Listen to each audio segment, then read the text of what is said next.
Hi friends, welcome to Sandhya Prakash life style Tamil. இன்னைக்கு நம்ம சேனலில் பிரம்ம முகூர்த்த பூஜை வந்து எல்லா லேடிஸும் பண்ணிட்டு தான் இருக்கோம். இன்னொரு விஷயம் சொல்கிறாங்க, அது நான் இப்போ தான் சமீபத்தில் கேள்விப்பட்டிருக்கேன். அதுதான் மேனிஃபெஸ்டிங் அப்படிங்கிறது. அதை பற்றி தான் நான் இன்னைக்கு வீடியோவில் பேச போகிறேன். அதுக்கு முன்னாடி இன்னைக்கு மார்னிங் வந்து நான் தான் தம்பி கொண்டு போய் ஸ்கூலில் விட்டேன். அங்கே பார்த்தீங்கன்னா இந்த குதிரை 2 குதிரை வந்து கயிறெல்லாம் கட்டியிருக்காங்க. ஆனால் ரோட்டில் அப்படியே திரிஞ்சிட்டு இருக்கு. எத்தனையோ பிள்ளைங்க வந்து தனியாக தான் ஸ்கூலுக்கு போகிறாங்க. அவங்களுக்கு எல்லாமே ரொம்ப பயமுறுத்துகிற மாதிரி இருக்குது. அது மட்டும் இல்லாமல் வண்டியில் போகிறவங்களுக்கு ரொம்ப டிஸ்டர்பன்ஸாக இருக்குது. ஆக்சிடெண்ட் ஆகிறதுக்கு கூட சான்ஸ் இருக்கிற மாதிரி தான் அந்த குதிரையெல்லாம் வந்து ரோட்டில் போயிட்டு இருக்குது. ஏன்னா அது 5 அறிவு ஜீவன், அதுக்கு வந்து நம்ம தெரியாது, அதுக்கு வந்து தெரியாது இல்லைங்களா. அந்த கயிறு வந்து நடு ரோட்டில் கிடக்குது. நாம வண்டி அந்த கயிறு மேலே ஏறும்போது சடனாக அந்த குதிரை ஓடிருச்சுன்னா அப்போ என்ன ஆகும் அப்படின்றத நீங்களே யோசனை பண்ணி பாருங்கள். அதுக்காக தான் சொல்கிறேன், அவங்களால பராமரிக்க முடியும் அப்படின்னா நம்ம அதெல்லாம் வளர்க்கலாம். இல்லைன்னா வந்து அது எங்கே இருக்கணுமோ அங்கே கொண்டு போய் விட்டுறது நல்லதுன்னு நான் நினைக்கிறேன். ஓகே ஃப்ரெண்ட்ஸ், இப்போ நம்ம டாபிக்குள்ளே போகலாம். என்னன்னு பார்த்தீங்கன்னா, பிரம்ம முகூர்த்த பூஜை வந்து எல்லாருமே பண்ணிக்கிட்டு தான் இருக்காங்க இப்போது. ஏன் அப்படின்னா எல்லாருக்குமே ஏதோ ஒரு வகையில் ப்ராப்ளம் இருந்துக்கிட்டே தான் இருக்குது இல்லைங்களா. அவங்கவுங்களோட பிரச்சனைகளை சரி செய்கிறதுக்கு இப்படி ஏதாவது ஒரு பிரார்த்தனை பண்ணணும் அப்படிங்கிறதுக்காக இந்த மாதிரி வழிபாடெல்லாம் நம்ம பண்ணிட்டு இருக்கோம். ஆனால் இந்த சிஎம் விஜயண்ணா வந்து சிஎம் ஆனதுக்கப்புறம் தான் இப்படி ஒரு விஷயம் இருக்குது அப்படின்றத எனக்கு தெரிய வந்திருக்கு. யாருக்கெல்லாம் முன்னாடியே தெரியும் அப்படின்றத கமெண்ட்டில் சொல்லுங்கள், நானும் தெரிஞ்சுக்கிறேன். ஓகே, இப்போ வந்துட்டு அதை பற்றி நான் கொஞ்சம் தெரிஞ்சுக்கலாம் அப்படின்னு நினைக்கும் போது நிறைய பேர் வந்து வீடியோஸ் போட்டிருக்காங்க. ஆனால் அதில் வந்து நம்மளாம் ஃபாலோ பண்ண முடியுமா, நார்மல் பீப்புளெலாம் ஃபாலோ பண்ண முடியுமா அப்படின்னு நம்ம நினைக்கும் போது, நார்மல் பீப்புள்னா எல்லாருமே நார்மல் பீப்புள் தான், எல்லாருமே வந்து மனுஷங்க தான், எல்லாருமே ஃபாலோ பண்ண முடியுமா அப்படின்னலாம் யோசித்தோம் அப்படின்னா நான் என்ன புரிஞ்சுக்கிட்டேன் அப்படின்றத நான் சொல்கிறேன். அது சரியா தப்பான்றத கமெண்ட்டில் சொல்லுங்கள். இருந்தாலும் எனக்கு தெரிஞ்ச சில விஷயங்களை நான் சொல்கிறேன். இப்போ வந்துட்டு நான் இந்த விஷயத்தை தெரிஞ்சுக்கிட்ட அப்புறம் பார்த்தீங்கன்னா என் ஹஸ்பண்ட் கிட்ட கூட சொன்னேன், நீங்களுமே இந்த மெத்தடெல்லாம் வந்து ஃபாலோ பண்ணி பாருங்கள். அதாவது பாசிட்டிவாகவே எல்லாமே திங்க் பண்ணி நம்ம என்ன நினைக்கிறோமோ அதுவே தான் வந்து நம்ம ஆகணும், நம்ம ஆயிட்டோம் அப்படின்னே நினைக்கணும்.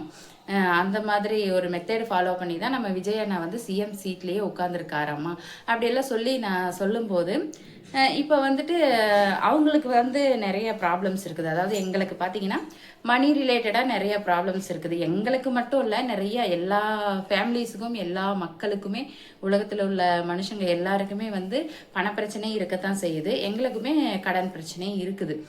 நமக்குள்ள ஒரு பாசிட்டிவான எண்ணங்கள் வரும்போது நம்ம எல்லாமே போல்டாக செய்யலாம்ல அப்படின்னு வந்து நான் சொன்னேன்.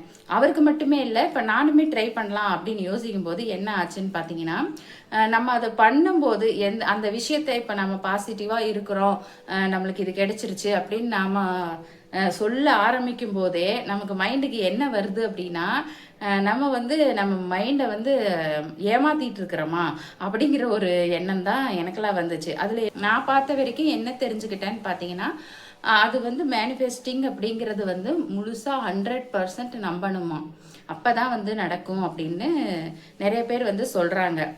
நம்மளால் வந்து முழுமையாக 100% நம்பி அதை பண்ணுறதுங்கிறது வந்து ரொம்பவே கஷ்டமான விஷயங்க. ஆனால் அதை இறங்கி துணிஞ்சு பண்ணிட்டா சக்ஸஸ் தான் அப்படிங்கிறதுக்கு நிறைய பேர் எக்ஸாம்பிளாக இருக்காங்க. அதையுமே அப்படி இல்லை அப்படின்னா நம்மளுக்கு அப்படியே ஆப்போசிட்டான எண்ணங்கள் வர ஆரம்பிச்சிருச்சுன்னா அப்படியே தலைகீழாக எல்லாமே மாறிடும். அதுக்கும் ஒரு சான்ஸ் இருக்குது. அதில் இது வந்து ஒரு சித்தர்களோட மனநிலை, மனசை வந்து அப்படியே ஒருநிலைப்படுத்தி ஒரே மாதிரி நம்ம வந்து பாசிட்டிவான எண்ணங்களை ஒரே மாதிரி கொண்டு வர்றது. இதை எல்லாருமே ட்ரை பண்ணுறது ரொம்பவே நல்ல விஷயமா இருக்கும். ஏன்னா உலகத்தில் நடக்கிறத விஷயங்கள் எல்லாம் பார்த்தா எல்லாருமே ட்ரை பண்ணும்போது எல்லாருக்குமே நல்லதே நடக்கும். எல்லாருமே வந்து மனுஷத்தன்மையோடு இருப்பாங்க. அதுக்கப்புறமா அந்த சித்தர்களுடைய மனநிலை வரும் அப்படின்னு நான் நினைக்கிறேன். ஏன்னா இது அவ்வளோ ஈஸியான விஷயம் கிடையாது. இப்போ சித்தர்கள் எல்லாம் பார்த்தீங்கன்னா தியானம் பண்ணுறது, மனசை ஒருநிலைப்படுத்துறது, இந்த மாதிரி விஷயங்கள் தான் இந்த மேனிஃபெஸ்டிங் அப்படிங்கிறது அப்படின்னு நான் புரிஞ்சிருக்கேன். ஆனால் இது சரியா தப்பா அப்படின்றது எனக்கும் தெரியல. கண்டிப்பாக இதெல்லாம் யாரெல்லாம் முயற்சி பண்ணிட்டு இருக்கீங்க, ஏற்கனவே தெரியும் அப்படின்றத கமெண்ட்ல சொல்லுங்க. ஓகே ஃப்ரெண்ட்ஸ், இந்த வீடியோவில் நான் தெரிஞ்சுக்கிட்ட ஒரு விஷயத்தை பற்றி உங்ககிட்ட என்னோட கருத்துக்களை ஷேர் பண்ணிக்கிட்டதுக்கு ரொம்பவே சந்தோஷம். உங்களுக்கும் இந்த விஷயத்தை பற்றி தெரிஞ்சிருந்தா மறக்காமல் கமெண்ட்டில் சொல்லுங்கள். எனக்கு வந்து இப்போ தான் இந்த விஷயங்கள் பற்றியெல்லாம் தெரிஞ்சிருக்கு. தொடர்ந்து நம்ம வீடியோ பாருங்கள். நம்ம வீடியோ வந்த உடனே லைக் பண்ணி கமெண்ட் பண்ணுற எல்லா உறவுகளுக்கும் என்னோட மனமார்ந்த நன்றிகளை தெரிவிச்சுக்கிறேன். ஏன்னா என்ன மாதிரி ஹவுஸ் ஒய்ஃபாக இருக்கிறவங்க வந்து இந்த மாதிரி சோஷியல் மீடியா இந்த மாதிரி எல்லாம் வர்றது வந்து நிறைய பேர் வந்து வரவேற்கிறது இல்லை அப்படின்னு நான் நினைக்கிறேன். ஏன்னா அதாவது நம்மளை சுற்றி உள்ளவங்களோட பிஹேவியர் அப்படி தான் எனக்கு காட்டுது. ஓகே ஃப்ரெண்ட்ஸ், இருந்தாலுமே நம்மளுக்கு சப்போர்ட் பண்ணுற எல்லாருக்குமே மனமார்ந்த நன்றிகள். அது மட்டும் இல்லாமல் நம்மளோட வீடியோஸ் எல்லாம் பாருங்கள். வீடியோஸ் பிடிச்சா ஒரே ஒரு லைக் பண்ணுங்கள். அந்த லைக்கை வச்சு நம்மளோட வீடியோஸில் ஏதோ ஒரு விஷயம் இருக்குது அப்படின்றத நான் தெரிஞ்சுக்கிட்டு ஒரு மோட்டிவேஷனாக இருக்கும். அதுக்காக மட்டும்தான்.